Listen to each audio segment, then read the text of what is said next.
Hello, everyone. Hey, everybody. I'm Steve. And I'm Mark. And this is Smokeysteveandmarc. Yes, it is. Welcome or welcome back. Yeah, nice to see you. Happy Friday. Yes, happy TGIF.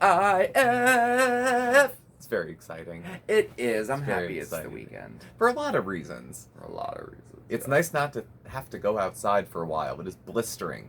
It is It is very hot. quite hot here. And hot humid. And humid, yeah. Humid is It's what's doing like it. thick to breathe.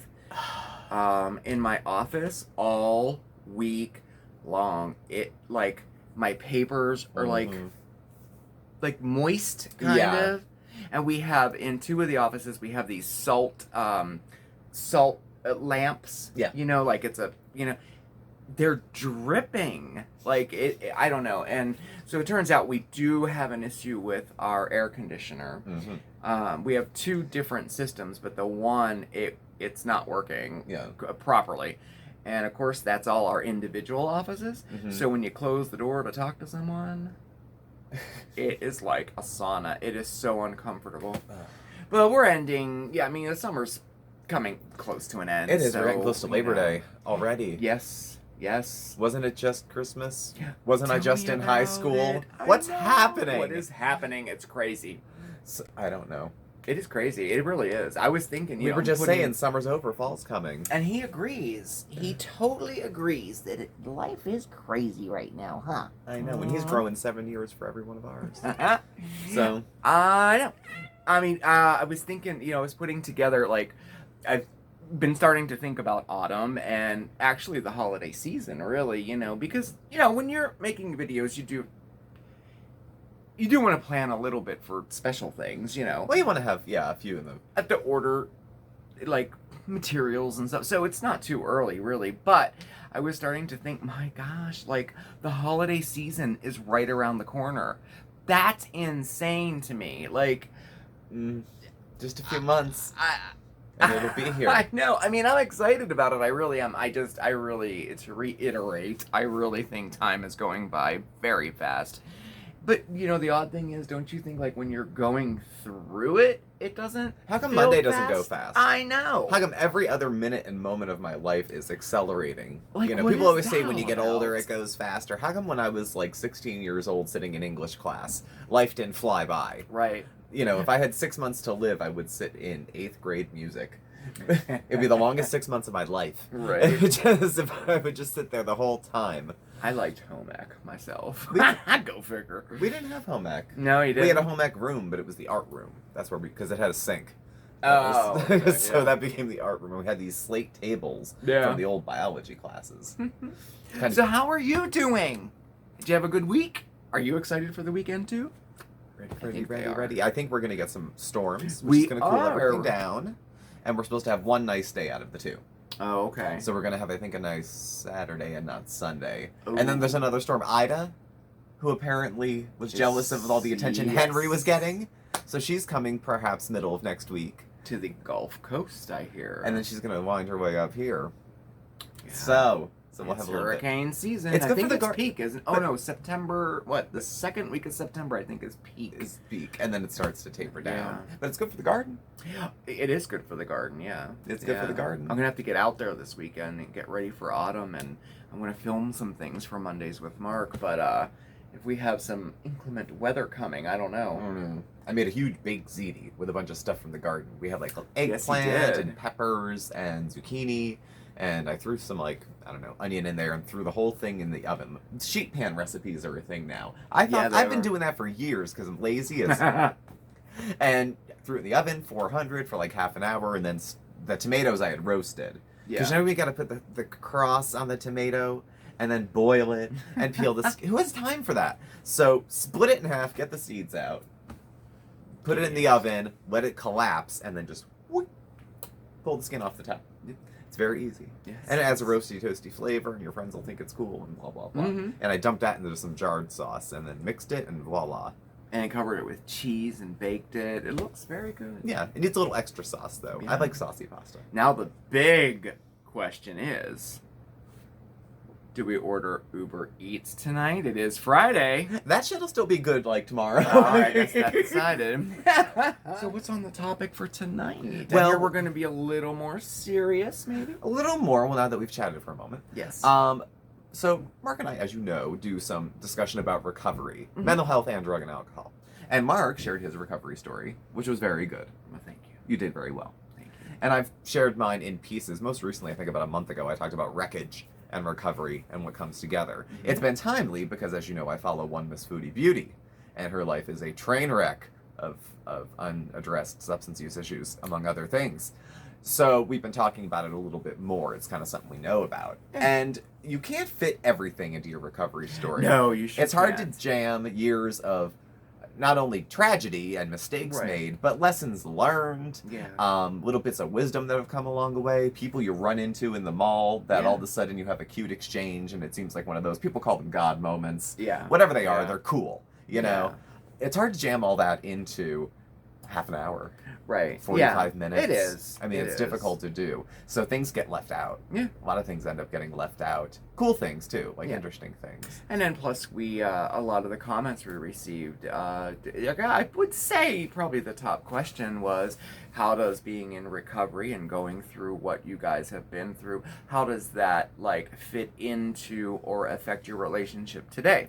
So I thought that was a really interesting angle to take, because we are both in recovery. We both have a past that we have history that we've gotten through, so that's what tonight is about. We're kind of revisiting our addiction stories, but together. You know? Yeah. So, because I had it long before you came by.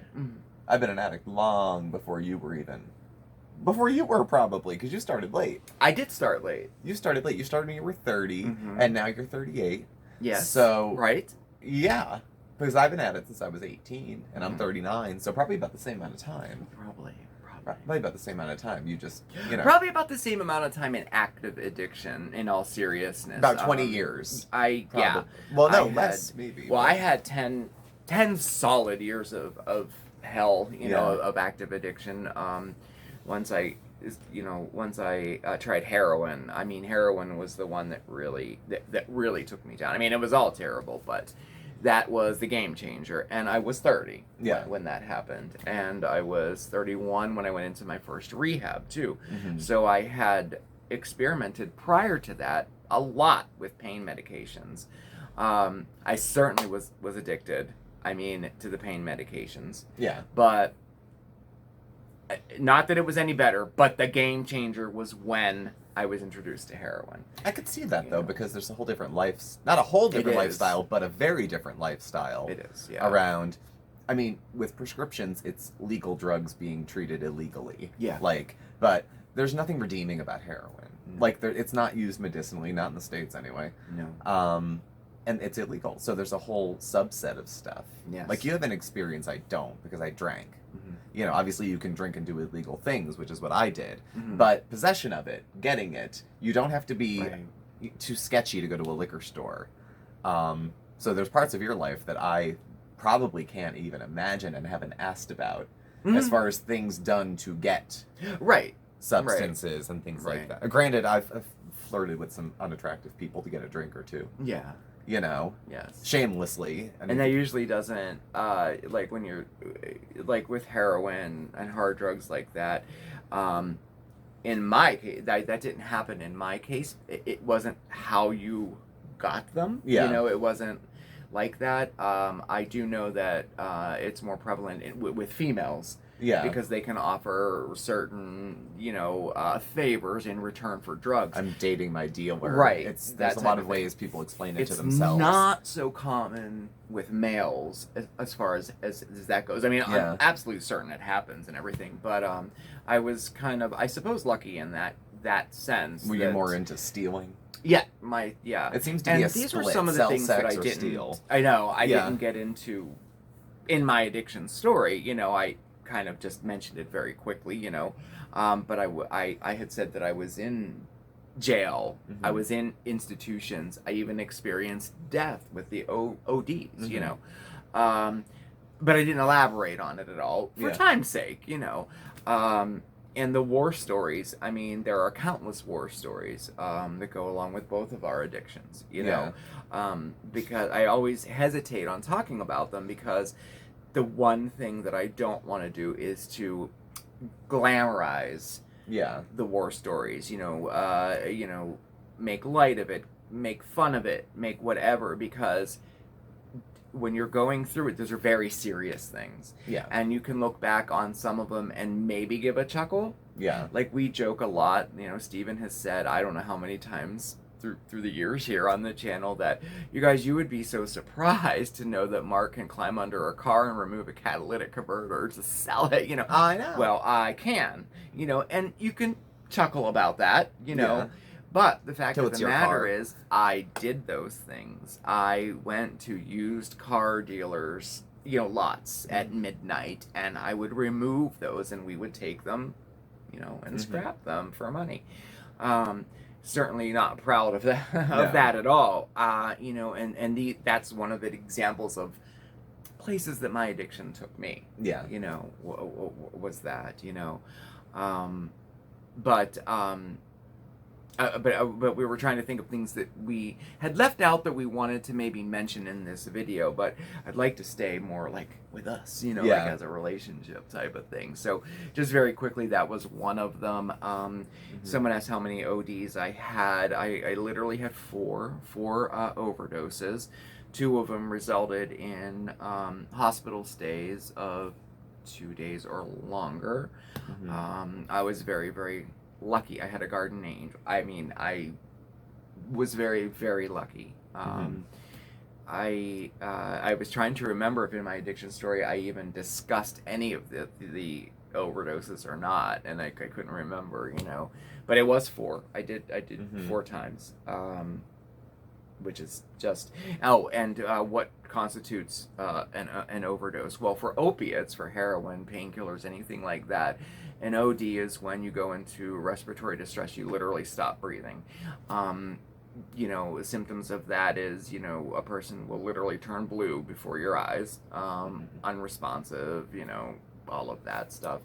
Usually followed by your body reacting by vomiting, things like that when they try to bring you back, you know. Yeah. So it's pretty traumatic, and you don't even realize that it's happening. You don't, you know. The 4 times that it happened, I remember waking up.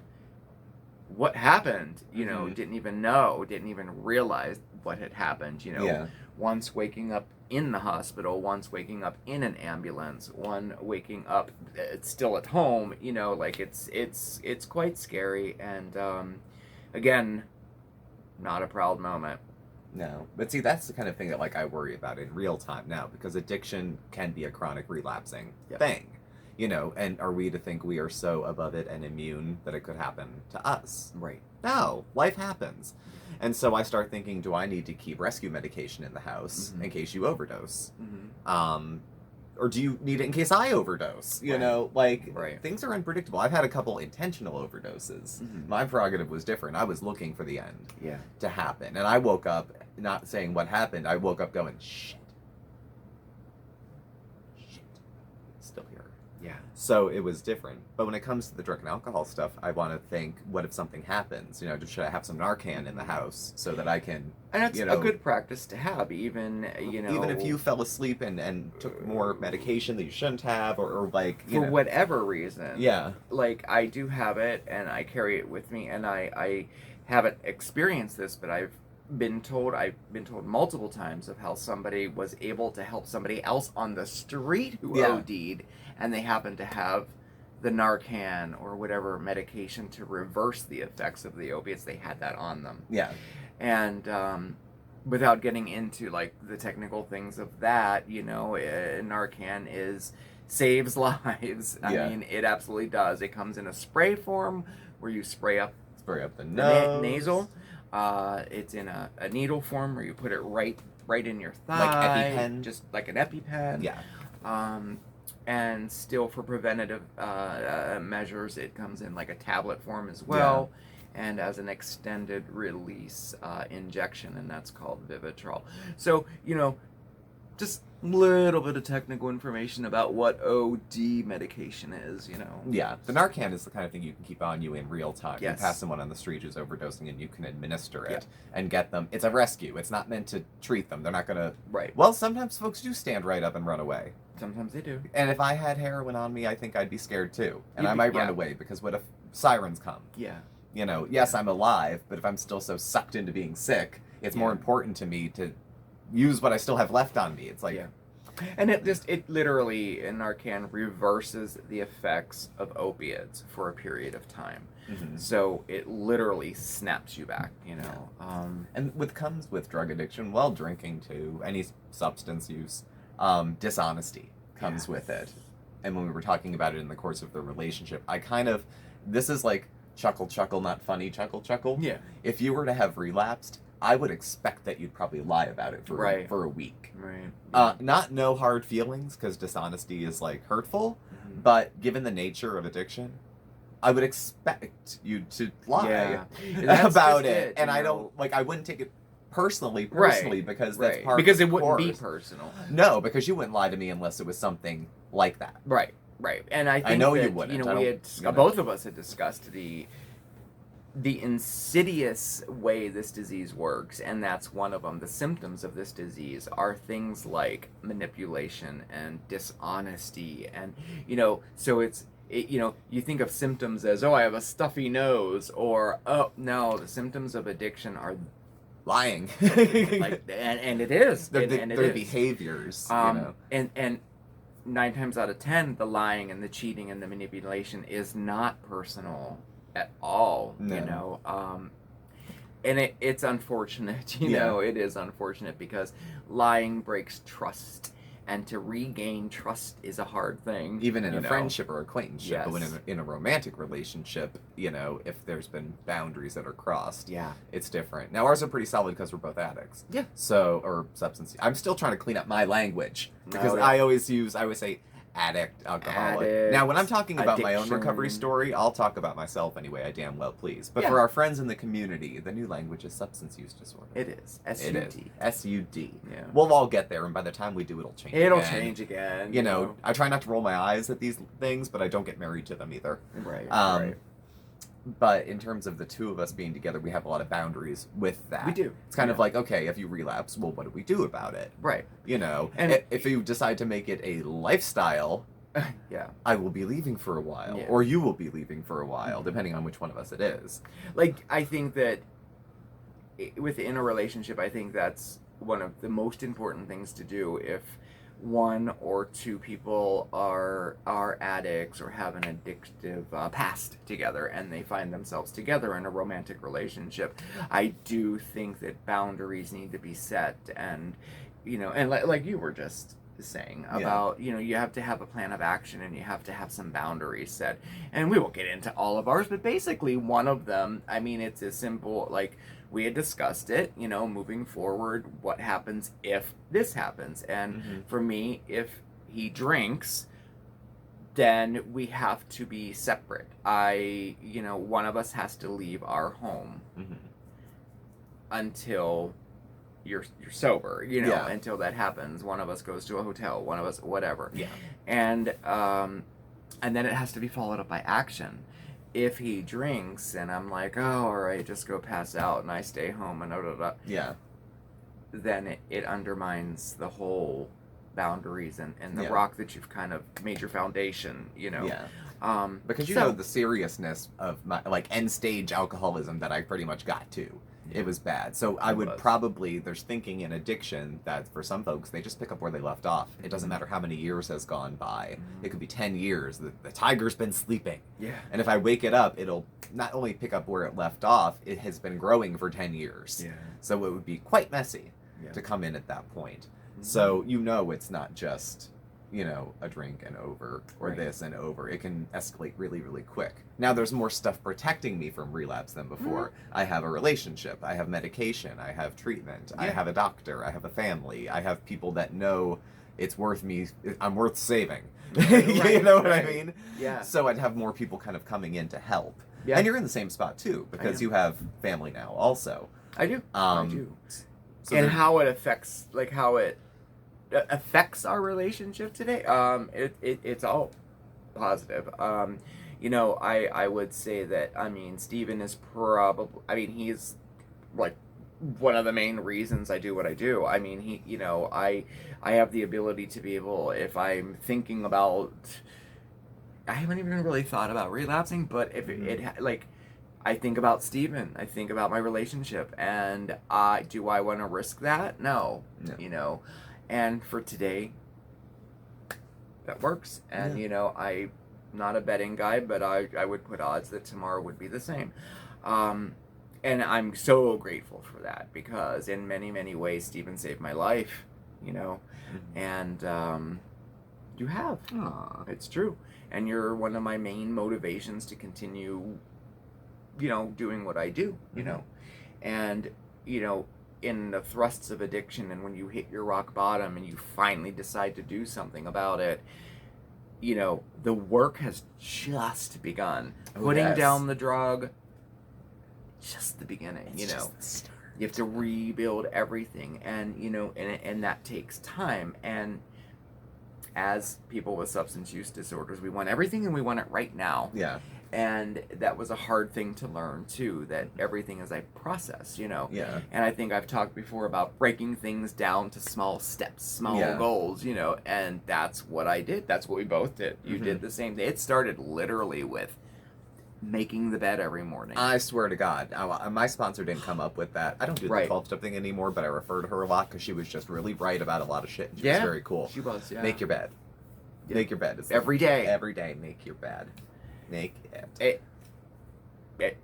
There's something to it. There's something to it. I don't care if it's works. like spread out your comforter and put your pillow right. Just anything. Just anything. Yeah. Start. And then fast forward a little bit, and today, I am so grateful for my life where I'm at. And if I hadn't made those decisions back then, I would have none of this. That I know.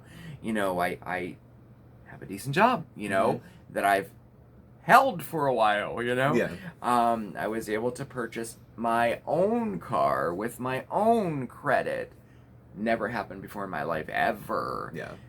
Have credit cards, have planning a future. I mean, all these things, you can build back, and it comes to you, and it happens. I'm in a healthy, happy relationship.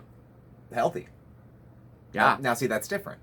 Yes, very different. That's different. Yes. You can have a relationship. Yeah. They're pretty easy to get, but, a healthy, happy, productive relationship is something different, But it took a while to build all that back, but it happens. And that's why I keep saying, anytime I get serious in conversation, that there's hope, there's absolutely hope, and there is. Two well people can build a life together if they choose to and have a relationship, I think.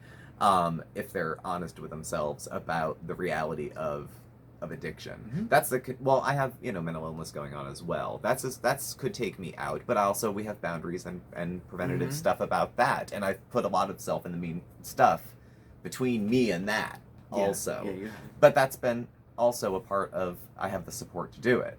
I have the time to do it. They can call you if I go mad. They could. There's other resources in place. And also at the very beginning of my recovery, I had zero, to start with. No car, no job, no bank cards, no credit cards. My license wasn't good for anything anyway. Oh, mine wasn't either. I remember when I got my driver's license, and I was like, And I still had legal involvement. I've known people who are happy and in relationships, but sometimes their partner's on paper for 10 years. Yeah. And so, having to deal with... There's a lot of restrictions. We can't go out of the state for vacation this year, honey. I'm sorry, because I'm still cleaning up the mess from my prior life before you became a part of it.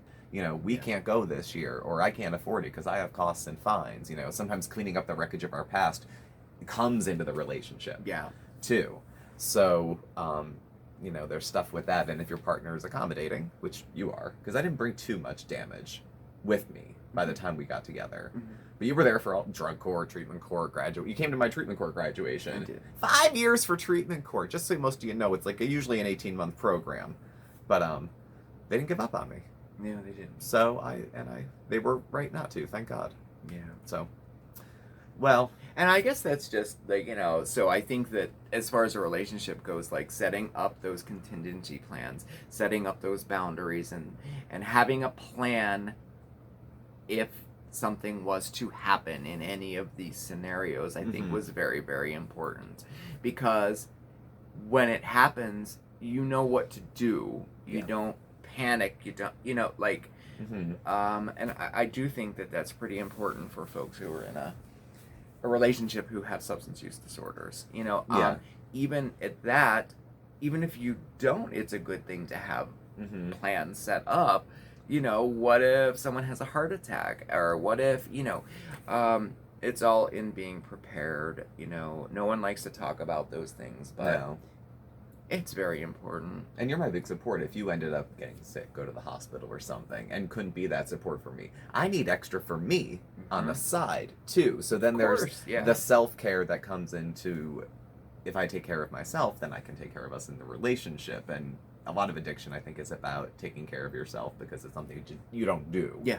You don't do. You ignore everybody else and yourself pretty much when you're just doing that. Yeah. And so changing that mindset from me to us. Yeah. Is a big adjustment, it is. I don't think people with substance use disorders are exclusively selfish. I know plenty of selfish people who aren't. But I think it's not unique, but it's prevalent. Maybe we'll say that it comes with a lot. Yeah. And changing that for, I'm going to think of us first rather than me first, is a big change in the mind. It's a personality change almost that comes with it. Yeah. And for me, it was a little bit different because I was always a people pleaser my whole life. So it was very easy for me to fall into the role in the relationship of wanting to take care of him, do everything for him, do everything in the relationship. But not taking care of myself. So I had to learn the same thing, but a little bit in reverse. Yeah. I had to make sure that I included myself into that. Quite interesting. When you think about it. Your needs are different than mine. Yeah. Just because we're two different people. You need different things to feel safe and secure than I do. Yeah. So, luckily they line up. They do. Luckily. Because this wedding would be very awkward if they didn't. Yes, it would. So what are we doing with our recovery selves on this Friday night? Well, we're going to order Uber Eats for date night. Uber right? sounds good. Uber Eats and that sounds good. Have we been talking a long time? It's about half an hour. Oh, that's a long time. I'm very excited because my new bender now is missing people. So I'm watching all these missing person stories on YouTube because I need something neutral that Mark can watch that isn't the shows I like. When he goes to the garden or he's at work or the shower, I can watch all my trash YouTube. Yeah. Not trash people. It's like trash TV. It's like watching reality shows, like trash TV.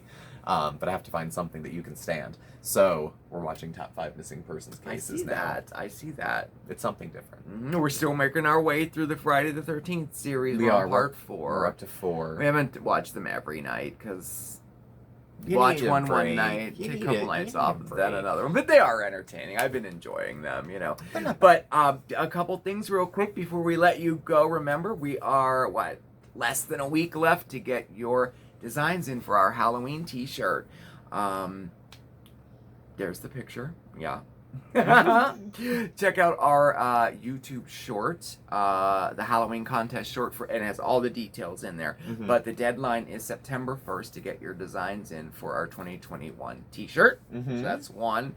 And what was the other one? I don't even remember. And then also, we still have some regular t-shirts left too, if you want to purchase one.